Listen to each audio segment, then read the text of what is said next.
Hi, everybody. Welcome back to this week's episode of The Jimmy Dore Show. I'm joined by Ben Mankiewicz from Turner Classic Movies and everything else. Hi, Ben. How are you? Jimmy, what's going on? Okay, now that brings us to, I'm watching Morning Joe, and the reason I do that, I watch it before I go to sleep because it comes on at like 3 in the morning, and then I watch it, and then I go to bed angry.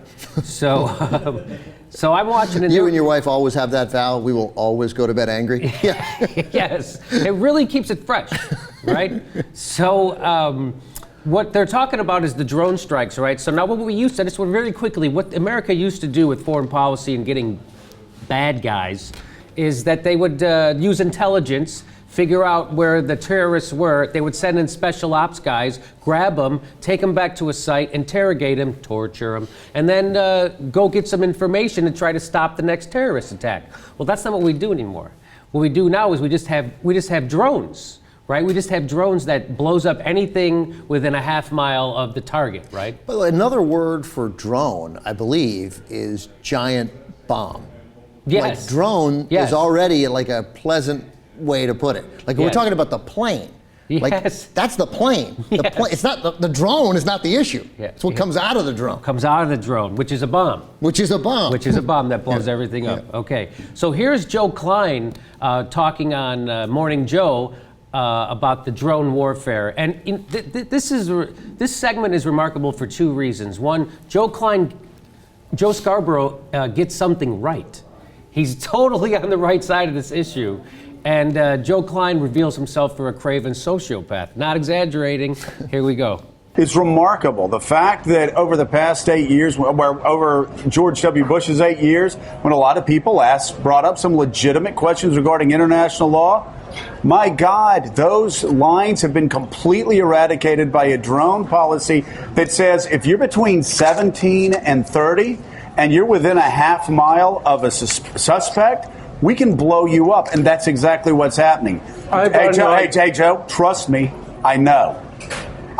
You talk to guys in the CIA. You talk to people that are running this drone program. They are focused on killing the bad guys, but it is indiscriminate as to the other people that are around them who are killed at the same time. And the fact that neither party wants to talk about this, I think, is something that's going to cause us problems in the coming years. I have to disagree with you. Well, then you don't know what's going on. First of all, Joe Scarborough's right, but I still like how he makes his point like an alcoholic dad.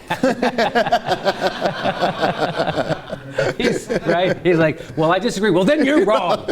You shut up on my show. You get the hell out of here. I talk to people. My friend Rob. I'm putting food on the table. You shut up. Yeah, you be quiet. I'm not wearing socks with my loafers. Joe Klein, don't hit my hair. So was he really not wearing socks, or is he wearing like flesh-toned socks? Joe Scarborough has no socks. No socks? No socks. I mean, I know you're in Boca, but... So they're in Florida. That's his thing. It's Miami Vice from 40 years ago. Hard to take anyone seriously sort of cracking down on a program that could kill a random 19-year-old Pakistani from a guy not wearing socks. I'm with you on that. I'm like, we got to get rid of these drones, Crockett. Okay, so there's a little bit more to say. Here's Joe Klein's ideas. And it has been remarkably successful. But let me take this at killing people. Yes, it has. At decimating bad people, taking out bad people. And taking out a lot of innocent people as well. And saving American lives in the process, because our troops don't have to go and do this. Sooner or later, within a decade, within 15 years, the entire Air Force could be drone-driven.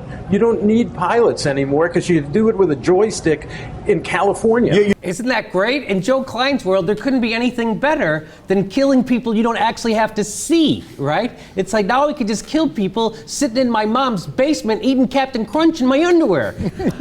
Just the way God intended war to be, right? Isn't that fantastic? All we need, it's great, because now guys sitting at home in their mom's basement writing blogs can also sort of operate the U.S. Air Force, which is just what you're looking for.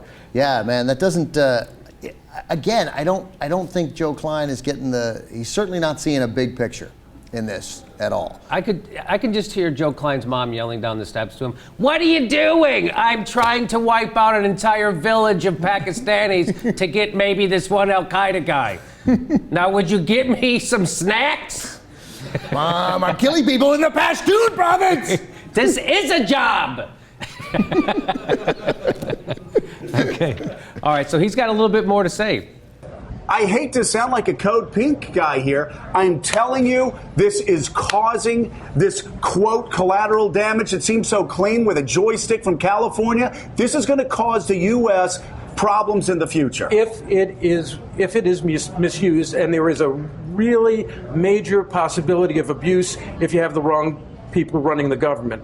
And when does that ever happen? No. When do we ever? I mean, John Boehner, Cantor, Mitt Romney, Paul Ryan, they all seem like the right people. Dick Cheney. We just had a guy. 8 years. It's been 3.5 years. We just started a legal war for 8. It's still going on, by the way. Yeah, you know Yeah. what? This is why first of all, this guy wrote a biography of Woody Guthrie. Really? Yeah. Joe Klein did? Joe Klein, a great sort of seminal biography of Woody Guthrie. How pissed would Woody Guthrie be? Yeah. You think Woody Guthrie would be behind the drone program? I don't think so. Yeah. I don't think he would be behind indiscriminate killing with drones. And Joe Scarborough, I don't want to sound like a code pink guy. Then put on some socks.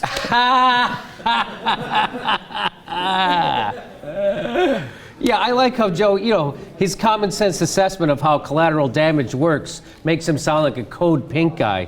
Yeah, logical examinations of the consequences of drone warfare really make you sound like a cowardly pussy.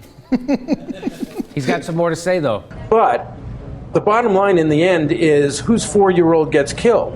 What we're doing is limiting that matter? limiting the possibility that 4-year-olds here are going to get killed by indiscriminate acts of terror. Listen, there's no other way around it. Somebody's 4-year-old is getting killed, okay? And Joe Klein wants it to be a Muslim or an Arab's kids to be killed, not ours. And that's not a false choice whatsoever. We all know that war involves 4-year-olds being killed. So we have to preemptively kill. Remember preemption? We all like preemption, right?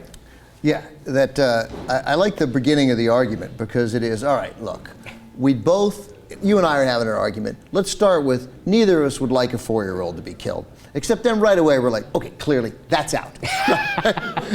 No chance of that happening. A 4-year-old is going to die today. So, by the way, what is the percentage likelihood of an American 4-year-old getting killed that makes it okay to go ahead and preemptively kill Afghan 4-year-olds? Like, I mean, does it have to be, is it a 4% chance? Then we get to kill, what, 22 4-year-olds? What if it's a 0.01% chance? I'm going to say a guy like Joe Klein would say any percent chance. He's all for it. Right. If you make the little percent symbol, right? Then just making the symbol is worth like 7 4-year-old Afghans. Yeah, it's the new math that the kids are using today. I don't know how it works. It's and the notion that Joe Klein, who covered the Bush administration, could say, "Look, it's a great program unless it gets into the wrong hands," because that is never going to happen. Because I know American politics well. So do you, Jimmy. A Democrat is going to be reelected for the foreseeable future. Yeah, forever. Yeah, there's never, ever, ever going to be a neocon in office or with the ear of the president or vice president ever again. Well, I like how he says that unless the government gets into the wrong people's hand. First of all, the guy who's doing it right now is doing this program that Joe Scarborough has a problem with. Right. Okay, so people could make the case it's already in the wrong hands. Fair argument. Fair argument. That's the whole problem. And all Joe Scarborough wants, at a bare minimum, is that the journalists ask them about it. That we have a conversation about it. Yes. Because it is in the realm of possibility if the program got incredibly precise and awesome, maybe it is the right way to go forward in warfare in the future. I doubt it, but I don't know. It doesn't sound like it because it makes you flippant about war. Yes. That's the danger of it. Yes. I mean, if it worked and you still only used it once every 22 years, okay, maybe. But it won't do that, which is why you have rules, which we seem to ignore. Right, flippant about war. When was America ever flippant about a war that we don't have a draft for and nobody ever doesn't even know is happening? And there's no story on it on the news, Ever. like month after month after month. Got to cut, but we got to cut some teachers' pay. I know that.